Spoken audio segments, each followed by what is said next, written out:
Did you make an appointment?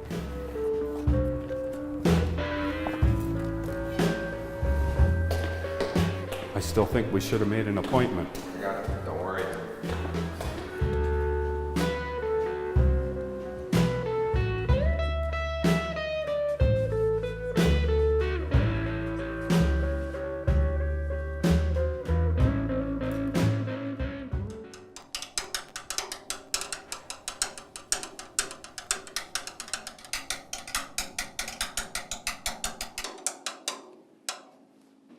Arif, Mike? Got 20 minutes? Sure, absolutely. Thanks. Well, thank you, Mayor Lehman, for agreeing to sit down with us today. Arif and I just thought it would be a perfect time to sit down with you once again and have a chat. The budget's just been passed, and we would just want to have a look through your lens at 2018, what we got in store here coming up. Are you confident this is going to be a good year all around here in Barrie? Yeah, well, we'll see. I mean, we're late in an economic cycle, so you always start to think about when could things change, and we always try and plan for that. That's the sort of negative. But there's so many positives going into the year. I mean, the economic fundamentals in the community have absolutely never been stronger. We know about a very, very low unemployment rate, rapid job creation, lots of construction. All of those things should equate to a really strong local economy this year. So 2017 really was a banner year for Barrie for a number of reasons. Obviously, industrial applications are at an all-time high, at least in decades, probably. Housing prices are up. Obviously, we've been talking about that. The rents are tight. I mean, vacancies are just tight and the rents are high. Yep. We know all about that. That's obviously what's on people's minds. But we also want to look forward. We want to look forward on what we can expect. So we wanted to take a lens forward. We have the development applications coming in for the new lands in the south. We're not seeing shovels in the ground just yet per se, but we will. Yep. If we were to sort of look forward a little bit, what does the buyer of tomorrow expect? Sure. You know, do they expect what we saw 10 years ago in the last several decades moving forward, or do they have a different idea of what home ownership looks like? Yeah, it's a great point. I've been saying, I think, as the prices ran up over the last couple of years, that the economics of home ownership have fundamentally changed. And despite the fact that the market sort of came off the boil that it was at in the early part of 17, there's no question we've stabilized at a new normal. And that new normal constitutes quite a different equation for home ownership than what Barrie represented in the past. So Barrie was the affordable alternative in many ways, where you could still get a single detached home on a 30 or 40 foot lot for 3 or 4x household income. That number is now 6, 7, 8x, and that's fundamentally different. Yeah. So comparatively, we're still the better choice over GTA price-wise. We're always the better choice over the GTA. Forget about price, just lifestyle, everything else about it, right? But yes, of course, we're still more affordable. Everything's gone up though, and I think what that means is increasingly for first-time buyers and for anybody on modest means of any kind, if you actually want to get into home ownership, you've got to look at quite a different kind of unit, quite a different, in some cases, kind of lifestyle. Yes. We've seen our market here respond to that. So you asked, looking ahead to 2018, technically the first shovels have gone in the ground in the annex lands for the first pipes that are being built down there, the transmission water mains that are required to open up the first new subdivisions. But no foundations for new homes yet. That will come in the spring. As we sit here today in the early part of 18, the first few subdivisions are pre-selling homes, but they're also pre-selling townhomes and mid-rise apartments, and that is what is quite different from the past with our new lands, the Salem and Hewitt secondary plans. Instead of just single detached being on the market, and if you wanted an apartment or a townhouse, you'd be looking in the older areas of the city. There's brand new product of that kind being pre-sold. So I think that's a fundamental difference. So we had land use planner Darren Bella from Innovative Planning Solutions in. He was on the show just a week ago, and he actually said two things that struck a chord. One was he foresees the buyer of tomorrow having to get used to the idea of higher density. That's one thing that he said. And at the very same moment, he said, however, the Canadian dream is still alive and well in Barrie. You Sure. will be able to buy that detached home. Yeah. So who's going to buy that South Annex lands? Who do you think is the demographic buying there? Because actually, Mike, one thing that I've noticed certainly in my neighborhood and in a lot of neighborhoods, you're seeing a generational cycle where the kids are buying back into the neighborhood that they grew up in. Right. And I think that says a lot about Barrie as a city, as a community, but I don't know how that works, fiscally or, Or throughout the city. or throughout not, the city, yeah. Sure. Well, yeah, I mean, neighborhoods go through life cycles, right? You often, when they're brand new, you have first-time home buyers or people who are relatively early in their the process of raising their kids that are buying that big house because they want the big house to raise their kids Big in. backyard. Big backyard, right? Yeah. So at what stage in your life do you want a backyard? Well, when you've got kids that are going to enjoy it. Sure, lots of us want a backyard through our whole lives. But that's really when it's concentrated. And then as neighborhoods age, the kids grow up, the kids move away. Maybe people keep those homes and stay there right through retirement, but maybe they sell them when they're empty nesters and ready to move down or change lifestyles or change neighborhoods. And I'm seeing more of a phase two before the white picket fence and the 2 kids and the dog. There's that phase where a young couple is just trying to get their financial feet underneath them. Sure. And they're buying into the condos, the townhomes, into that first step before they go into the traditional Without house. question. And more we're seeing that now too. And that was a step that you used to be able to skip. So the new Yes. normal, you can't skip that step anymore with the Okay. price levels being where it is. Let's continue this after the break. All right.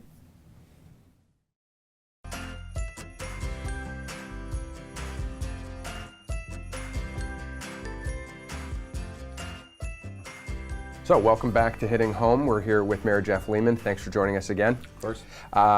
We're talking about what does tomorrow's homeowner look like, and you can't help but talk about the idea that part of your role as mayor and city planning, especially when we have the annex lands that are now being developed, is creating that lifestyle that tomorrow's buyer is looking for, that the family or the entrepreneur or even maybe the the retiree is looking for. So maybe you can take us through that. Sure. So I think in the annex lands in particular, that new normal in terms of the ability to afford a single detached home means that there's a much broader range of unit types that people are going to be able to look at.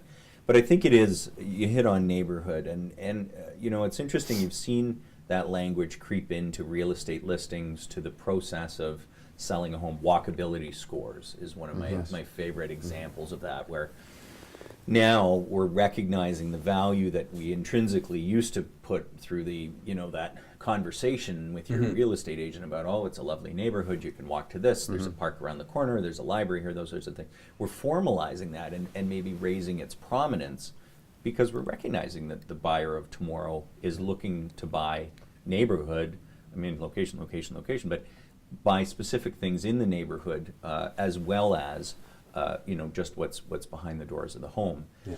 And I think that especially when you're, when I talk to younger people today who are thinking about their first place, that matters a lot. Like they want to be able to walk out to, to a local restaurant or a store. They would love to be in a location where there is green space nearby that they can walk to. They don't have to drive to it. Food store proximity, those sorts of things that do hit walkability score. And they're maybe willing to trade a different kind of backyard, maybe no backyard, for a location that gives them that. I think it's telling that the rate of auto ownership among millennials is much lower than my generation, our generation, the previous generations. And they're having to work more and more of their time in order to afford the home. So when they do get their leisure time, they don't want to spend it cutting grass all weekend. Yeah. Well, I They also wanna think that have a lot of the corporate neighborhood culture, activities. the corporate culture though, is also taking that into consideration. They're having rec space, they're having rest space, gyms, video game rooms, pool rooms, arcade rooms. My wife's office, actually, she went down to Complete lifestyle all Toronto, within. down on Bay Street, and right up in the middle of it, there's a break room where they want you to work, and they want you to work hard, and they want you to work long hours, but they also want you to have that quality of lifestyle while you're at work. So Yeah. Well, and the nature of work, of course, is changing significantly as well. I'm always amazed every time I go into a coffee shop anywhere at the number of people who have a headset and a laptop. And I mean, the flexibility of work in terms of those work environments that you're talking about, the office environments, we bring it home with us far more than we used to. Not always a good thing. But the nature of work for many has allows that. And of course, for many, it doesn't. It's work is in a certain place during certain hours, but those hours are also changing, and that can mean different focuses as to what you want out of your house and what you want out of your neighborhood. I mean, you want more things that are available at perhaps hours that we weren't considering, because your only chance to go to the rec center could be really late at night or really early in the morning. And more it means leaving the one job to go to the other part-time job. There's fill that in as the void. well. Yeah. Yeah. I mean, I'm somebody who's a little cynical about some of what I read about millennials only wanting urban life. So notwithstanding what I just told you about all the walkability, I do believe as you move through life, you want different things from your home. And the Canadian dream, as Mr. Vella put it, is still very much there. That there are lots of people who, given a choice, would prefer a single detached home on a big lot with privacy and all of those sorts of things. Yeah. Our economic reality, at least in Barrie, fewer people can afford that than could used to, but also fewer people want it. It is definitely changing. There are still many who want it, but fewer. So let's take a moment, though, to talk about something we had an opportunity just before taping, and that was the jobs report came in, and you have an index that you follow, and maybe you want to go into. There's the long-standing opinion, if you will, out there in the community of what type of growth, what type of jobs, what the economic outlook looks like, et cetera. And then there's the reality of the data that you've just recently seen from December. Maybe you want to take us through that a bit. Yeah, thanks for that. Well, so we all know the story now of how low Barrie's unemployment rate is, but what kind of jobs are being created? This we hear all the time. Because much of the development around Highway 400 and Mapleview, right at the highway, has been retail, people don't see the industrial and office jobs that are 2 blocks back that actually the data shows have been the source of growth in our economy. So some headline stats that just came to us, about 2,000 jobs created over the last 2 years in the city, which is a very good rate of job growth in the city. That's not people with jobs, but jobs in Barrie. Those numbers would suggest that the jobs being created, there's healthcare is huge here, and we're not surprised by that, I imagine, with the growth of RVH. But professional, scientific, technical services, finance, insurance, and real estate, office administration jobs. When you look at the numbers, it's actually, in the last 2 years, only about 8% of the jobs that were created were in retail. The other 92% or in other things, and yet you hear, oh, the only jobs being created are in retail. So the perception versus the reality, I mean, the fact is people work all over the city, and most intensively our largest employment areas are actually not the ones right at the highway or even necessarily in the malls on Bayfield Street. They're in the employment areas, the industrial areas with huge employers that are a couple of blocks back from the highway. And if anybody wants to see what this looks like, drive around those King Streets and Welham Roads and Reed Drives, and you start to see the new buildings and understand where some of this job growth is occurring. Is it not true, though, when you look at rumor versus reality, with regards to people saying there's a lot of service entry-level jobs and that. But I've heard, and maybe I heard it from you, is that over time, if you look decade by decade, the percentage of those jobs has remained pretty consistent. The number of them has grown because the population's grown. But is that not true? So Barrie has always, I mean, it is true that Barrie has more retail jobs on a percentage basis than the Ontario average. Right. That's because we're a shopping center. Yeah. And historically, actually, shopping and tourists. We're a hub. Tourism, absolutely. So because we're on the way to Muskoka, between Toronto and Muskoka, but also because we are the urban area in central Ontario, the capital of central Ontario. We were where the malls happened first in the 60s and 70s, and where the power centers happened first. Before there were power centers in any of Midland, Collingwood, Bracebridge, any of these places, Innisfil, there was just the one in Barrie. So we were a bit of a regional center. Now that's changing because a lot of the smaller towns are growing their own. and also because we have seen so much growth in other Yeah. areas. Yeah, and a lot of, like, we are that hub, but not just for retail. We're that hub for jobs too. I think statistically, it's close to as many, maybe more, come into Barrie to go to That's work. right. Is that not right? In the Then morning, leave. yeah, commute in from the surrounding area. Yeah. And it's, I mean, I think as we look forward again with 2018 and moving on, I mean, what I'm now hearing from employers is actual issues around labor shortages.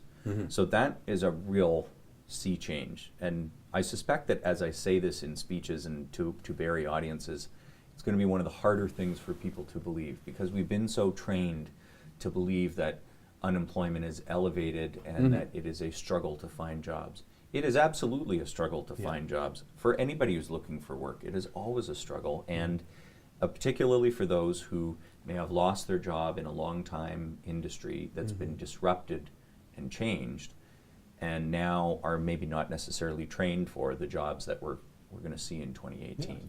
So this is a major thing that we have to confront as a society, as all levels of government, is retraining for the jobs that are being created.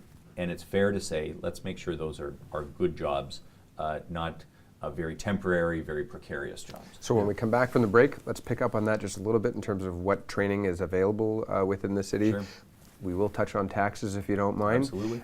So what it's looking like. And then I would like to just talk a little bit about the shifting of the end product that's being built for homes. you in took it right out of my mouth. And where Barrie comes into play and that's not just built form, but finishing. I know we'll touch on that and talk a little more, right?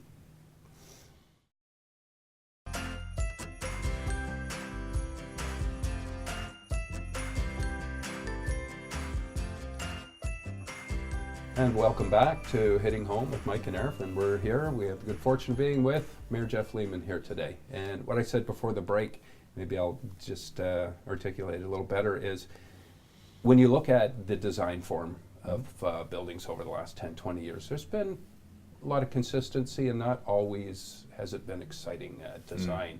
I seem to be seeing, when I watch on Monday nights, that council is taking a little bit more active interest in seeing that design form held to a higher standard. Maybe you can tell us a little bit about that, how the city's playing on that. Yeah, and I think that's a fair statement, that council's taken an increased interest in design. I think because they have heard lots of commentary about some newer and more innovative designs in the community, both positive and negative. Yeah. We've seen a couple of, in my opinion, mistakes with some of the urban developments where perhaps the city should have insisted on greater setbacks or different design elements. Yeah. That being said, we're also at a time where we kind of have the luxury to be able to do that, partly because the market is so strong, but also because price points allow more premium architecture, and especially, I want to say, because we have developers that are looking at doing more innovative forms. So, I mean, look around at the community. Some of what Pratt's done with medium density at Yonge Station, at the Manhattan, the incorporation of public art into the gallery condominiums, and some of the new homes with flat roof styles and different color palettes that are being done. That's really exciting stuff to me. Also, a very wide range of townhome designs that are now being brought forward, especially on that we've never seen. Yeah, absolutely. Yeah. I mean, you've got sort of neo-colonial classic stuff that everybody recognizes at ESSA and Coughlin a few years ago, and more recently on Georgian Drive, which is actually student housing. And then you got very modern stuff on ESSA. And boy, everybody's got an opinion on some of the architecture. Yeah. It's nice to see people experimenting with architecture, although that's inevitably going to produce some developments that people don't like. It's a roll of the like dice in many cases. You don't know how people are going to respond. But council should push a little harder, and especially when it comes to urban development, because I think historically, especially with high rises in Barrie, there was a simple formula that was economic to produce a return and the risk, make the risk worthwhile and so forth. I think now, especially if we're going to start seeing different heights with buildings, different scale of buildings, some broader, some narrower, point towers and those sorts of things, It's time for Barrie to actually push a little harder and say, we've got buildings that are Certainly going to last for hundreds of years. on We've quality got of one finishes. chance to do this. Quality of finishes, right? And Yeah, with, finishes is definitely a big part of it. Yeah. Exterior material choices. And with the demand so high from developers and builders to want to be here, the city can, be a little more particular and say, you got to meet A little with our bit more demand. so. I'm not sure we'll get all the way to the Marilyn Monroe buildings in Mississauga, but I think Yes. we can say, this can be a little bit more when you're into high-rise You have a little bit concrete. of the negotiating power of this. 10 years ago, though, we had a bit of a dry patch. I mean, we certainly had a... Happy to see anything. Yeah, we Well, absolutely. This there was the wasn't- issue. I mean, over the years, Barrie often accepted in the downtown, in other areas of the city, whatever somebody wanted to build because we're delighted to see something getting built. I think today, though, the other thing that it goes back to your buyer of tomorrow, right? It's not always about curb appeal that you want to stand outside your condo building and think, gee, I live in a really good-looking building. It's not that so much as the feel it creates in the neighborhood, though. So it's not standing outside admiring the curb appeal, but when you look at a well-designed site plan of medium-density buildings, it feels comfortable, it feels more safe, feels more like a community, and it does give you a sense of quality if the design has been done well. And I think for resale value and so forth, also, longevity of these things, Yes. materials that are going to age well becomes really important. Yeah. So let's talk about architecture, though, just for one more minute, in terms of the difference between starting from scratch on a former, piece of farmland, Yep. where, guess what, you're moving in and you knew that you were buying off of a drawing, or you knew what you were getting into, Yep. versus infill development or gentrification, which may be bringing a new, more modern style and maybe a mixed use into an area that was used to something for the past 100 years. And so in that regard, where we may see pushback is the existing neighbor saying, wait a second, I understand growth is important. However, you're coming into my neighborhood and I was here first. Absolutely. So how do you see that balance? Yeah, and this is one of the toughest things I can remember as a planner before I was in public life working on a building in the city of Ottawa, which was literally 40 stories across from historic homes. I mean, as sharp a contrast in built form as you were ever going to get.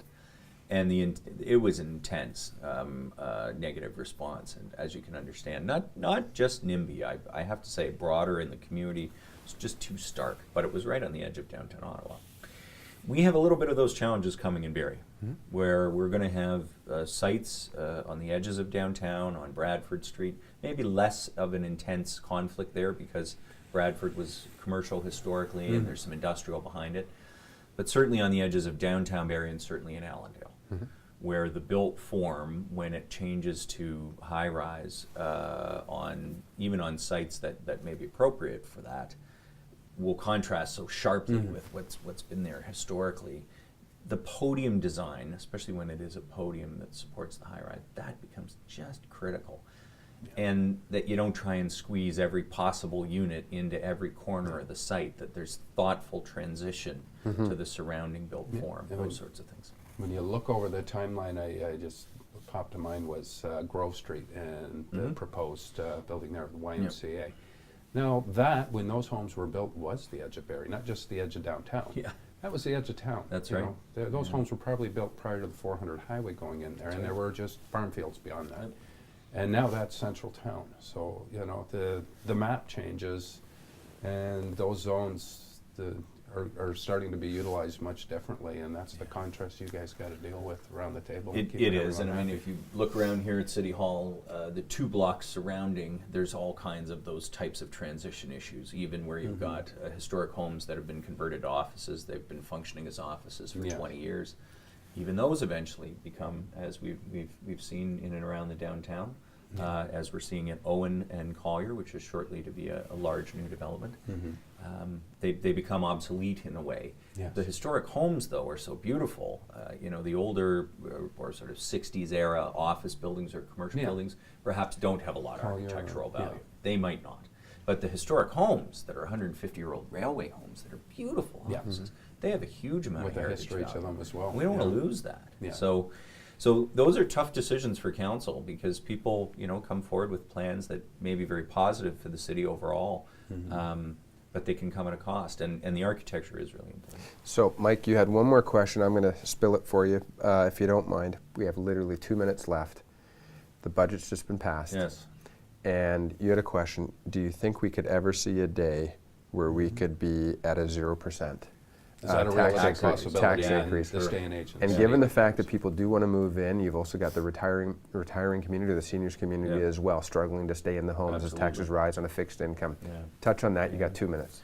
So, well, first of all, for seniors, we do have the deferral program so that no senior in Barrie ever need to be taxed out of their home. They can freeze their property taxes and essentially have a zero until they sell their home, at which point they do owe the city the taxes back, but it prevents them ever being taxed out.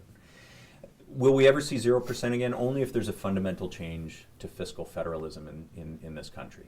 Ontario's system for municipalities is set up such that we do not have choices about revenue that will allow us to get revenue from elsewhere to offset what is at least a little bit of annual inflation and the infrastructure deficit, which is the big issue facing cities. So unless there is either new revenue sources, either new taxing or transfers to cities, we will struggle every year to keep up with cost increases based on one major revenue source, the property tax. Now, the good news is governments of different stripes, liberal and conservative federally, have added the federal gas tax transfer.